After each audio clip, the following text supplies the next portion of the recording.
चारसदा में FC passing out parade तकरीब के खिताब करण खां पोइ मीडिया सां ॻाल्हाईंदे वफ़ाक़ी गृह वज़ीर एहसन इक़बाल चयो त पाकिस्तान 2013 जी भेट खां काफ़ी बहितर आहे। अमन ऐं सियासी इस्तेहकाम का सवाइ तरक्याती मनसूबा मुकम्मल नथा थी सघनि कि दहशत गर्दी को शिकस्त देने के लिए पूरी कौम मुत्तहिद है। दहशत गर्दी का कला कमा करने के लिए हम सब एक हैं और हमें अपने इदारों पर जो सिविल आर्म्ड फोर्सेस किरदार अदा कर रहे हैं उन पे बहुत फ़ख्र है, अपने शोहदा पे फ़ख्र है।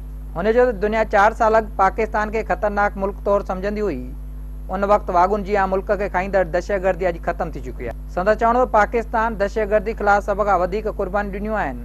हाणे को भी पाकिस्तान के खतरनाक मुल्क करार नथो ॾेई सके। अमन कायम हो रहा है, उनके पास आहिस्ता आहिस्ता खुशहाली आ रही है कि वो अपने बच्चों को लेकर सैरो तफरी पर निकल रहे हैं। ये वो अलामतें हैं जो पाकिस्तान को बहाली दिखाती हैं। वफ़ाक़ी गृह वज़ीर चयो त सिक्योरिटी इदारनि जे जवाननि मुल्क जी बका ख़ातिर जानुनि जी कुर्बानियूं ॾिनियूं, जंहिं करे पाकिस्तान दुनिया में इज़त हासिल करे रहियो आहे। एहसन इक़बाल चयो त पाकिस्तान अॼु बहितरी ऐं तरक़ी ॾांहुं वधी रहियो आहे। मुल्क जो बचाउ उन जी मज़बूत मईशत सां ॻंढियल आहे। उस एक फैसले ने दुनिया के सामने पाकिस्तान का इमेज तब्दील कर दिया।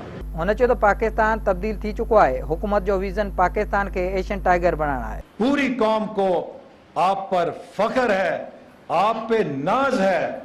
वफ़ाक़ी गृह वज़ीर एहसन इक़बाल चयो त मुल्क में अमन अमान लाइ एफसी जो किरदार भी अहम आहे। एफसी दुनिया में अमन फोर्स जो हिस्सो आहे ऐं आलमी इदारा भी उन जी खिदमतुनि मां फ़ाइदो वठी रहिया आहिनि। एक कौमी मकसद के लिए इकट्ठे हुए हैं और आज सिर्फ पैगाम ये है